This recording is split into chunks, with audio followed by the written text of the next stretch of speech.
abang sebagai kuasa hukum yang melihatnya seperti apa bang? Jadi ini saya jelaskan dulu ya. Untuk saat ini di dalam hal berita ini, ya saya kan belum kuasa hukum daripada Pablo maupun Ray. Namun rekan-rekan media karena mengetahui saya selama ini sebagai kuasa hukum daripada Ibu Ray dan Pablo tentu menghubungi saya tentang informasi yang ada saat ini beredar di media tentang bagaimana hubungan keluarga, keadaan keluarga Pablo dan Ray, ya kan. Jadi untuk ini sebenarnya saya belum tahu. Saya baru tahu hari ini dari rekan-rekan media karena menghubungi saya. Namun tadi udah saya baca beritanya tadi dari rekan media juga, Christine ya. Nah, perlu saya jelaskan. Saya terakhir ketemu Pablo dan Ray itu hari Rabu minggu kemarin. Dan di posisi di saat kita ketemu itu ya masih seperti biasa. Mereka biasanya sangat mesra mereka. Biasanya kalau apa yang misalnya mau kita konsumsi sana, Ibu Ray itu selalu sangat kooperatif, nyiapin minuman, makanan, atau pesan dari kantin, atau apa ya. Dan saya lihat mereka selama ini malah justru sesuai dengan statement mereka itu sangat justru karena dengan adanya peristiwa ikan asin kemarin, mereka ada di dalam, malah itu membuat hubungan suami istri mereka itu semakin lebih hangat, terlebih tentang masalah hubungan komunikasi mereka dengan Tuhan, karena mereka setelah di dalam itu malah semakin serius dan khusyuk untuk beribadah dan sholat 5 waktu. Kayaknya seperti Ray dan Pablo itu selalu berusaha tidak sampai ketinggalan. Makanya saya sendiri dengan adanya berita dari teman-teman media tadi dan juga sampai sekarang saya agak kaget. Masa saya tidak pikirkan gitu, karena saya lihat selama ini ya mereka sangat hubungan keluarga mereka sangat harmonis dan baik. Berarti nggak pernah melihat kayak misalnya permasalahan di antara kedua selama di dalam? Nggak ada, justru saya lihat semakin terakhir ini semakin meningkat kehangatan hubungan suami istri mereka daripada sebelumnya. Artinya kan sebelumnya kan kita udah kenal, pas peristiwa ikan asin baru kan udah kita tahu. Tapi terakhir mereka ini malah mereka semakin lebih hot lah gitu, semakin mesra gitu loh. Tapi kalau terkait dengan itu berarti kira-kira mungkin nggak sih bang si Ray, maksudnya Pablo di sana bisa menulis surat untuk mengajukan gugatan cerai dalam penjara, karena mereka berdua kan dalam penjara ya bang ya? Ya kalau masalah menulis surat kan ada waktunya, ada waktu pas misalnya mereka bisa keluar dari dalam, kan udah pernah ke dalam ini nggak, rutan Polda?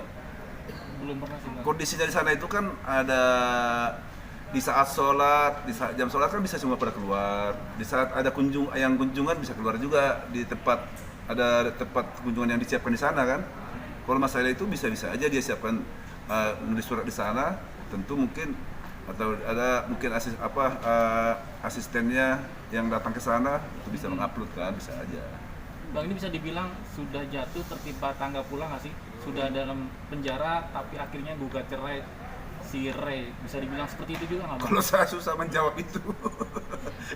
Ya, bagaimana saya menjawab itu? Tapi yang enak juga saya jawabnya lah kan, ya kan. Kalau misalnya biar aja, istilahnya siapa yang menafsirkan begitu boleh. Tapi kalau saya kayaknya kurang pas kalau saya mengatakan begitu kan, karena tentu juga mungkin kalau mereka yang mengatakan begitu, ya mungkin bisa kan gitu.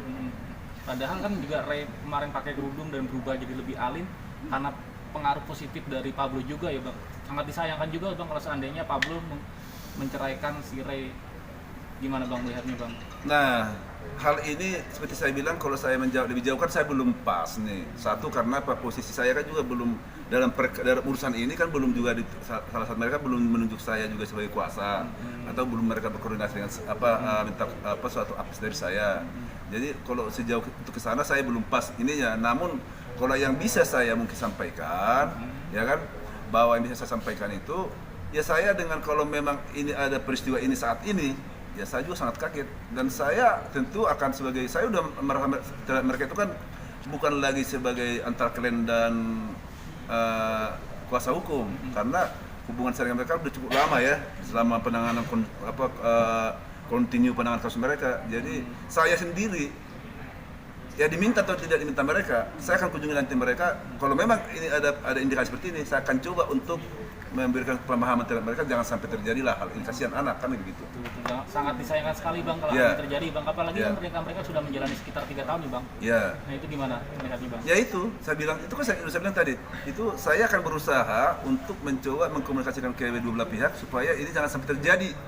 Kan toh ini kan baru misalnya ini kelihatan kalau di media ini kan artinya belum masuk dalam gugatan pengadilan, kan belum ini, artinya kan masih kalau masuk dalam pengadilan kan kita masih bisa komunikasikan untuk mereka ini supaya bagaimana kita sebagai teman lah, ya kan, kita memberikan nasihat apa supaya bisa mereka saling, walaupun ada misalnya ada kekurangan bisa saling dimengerti, dipahami, tapi intinya bagaimana supaya mereka ini keluarga ini utuh kan gitu kan, karena nanti kalau misalnya ini sampai keluarga mereka dipecah ini misalnya berantakan kan kasihan anak-anaknya kan gitu. Yang jadi korban anak ya, Ya, Bang. jadi tetap nanti akan saya sarankan kan gitu. Kita sebagai sahabat kan punya tanggung jawab juga untuk menyarankan untuk hal yang baik terhadap teman-teman kita kan gitu. Jadi nanti masalah mereka bisa terima atau pahami hal itu, ya itu kita kembali saya serahkan kepada mereka masing-masing. Tapi mungkin juga nggak Pablo menggugat cerai karena faktor ekonomi atau faktor adanya orang ketiga, mungkinkah hal itu terjadi Bang? Kalau pertanyaannya mungkin ini kan saya juga nggak bisa jawab, namanya mungkin. Namanya mungkin itu kan susah jawabnya. Iya, kira-kira Abang melihatnya seperti apa?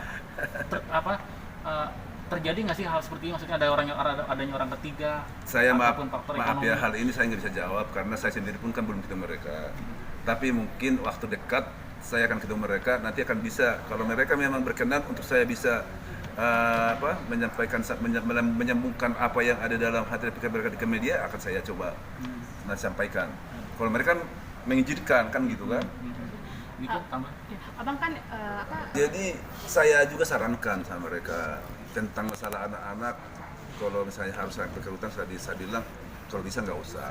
Karena apa? Namanya anak-anak kan nggak tahu apa, jangan sampai misalnya dia melihat ada yang misalnya yang tidak biasa dilihat di dalam hutan itu kan, dia menjadi mungkin dari termemori di dalam pikirannya kan.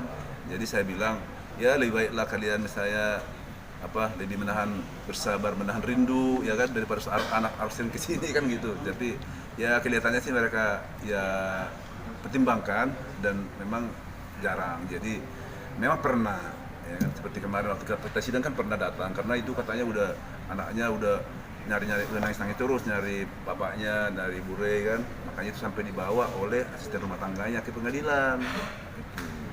Jadi ya selama ini yang ngurus anaknya, setahu saya yang menurut keterangan mereka itu adalah ibunya Pablo, ibunya Rey, keluarganya kan, orang tuanya, mertuanya kan, dan juga ada adiknya Rey juga adik-adiknya Pak Pablo, itu yang ganti-gantian ngurus mereka. tapi abang mungkin ini abang Kalau menjawab hal ini agak susah karena saya lihat mereka itu ya, saya juga justru salut loh. Saya bilang justru kenyataannya mereka selamat, dan itu juga keterangan mereka selama berapa kali di statement mereka di media. Justru peristiwa dengan adanya kasus ikan asin itu, mereka masuk di dalam sama-sama, itu membuat justru hubungan keluarga mereka, hubungan mereka sebagai suami istri semakin lebih hangat, gitu kan. Dan juga terlebih masalah hubungan mereka dengan Tuhan, mereka semakin mendekatkan diri. Contohnya Rey dan Pablo itu tidak pernah ketinggalan untuk sholat 5 waktu, dan memang dari sikap-sikap mereka pun begitu. Artinya selalu mereka bukan cuma karena sholatnya ya, tapi selalu mereka dalam omongannya itu selalu mereka udah pasrah, serahkan semua sama Tuhan, ya kan. Ya justru kita mendengar, malah pernah Pablo mengatakan dengan adanya ini laporannya waktu itu Pairus, dia berterima kasih karena udah banyak mendapat satu banyak hikmat perubahan yang baik dalam dirinya kan gitu.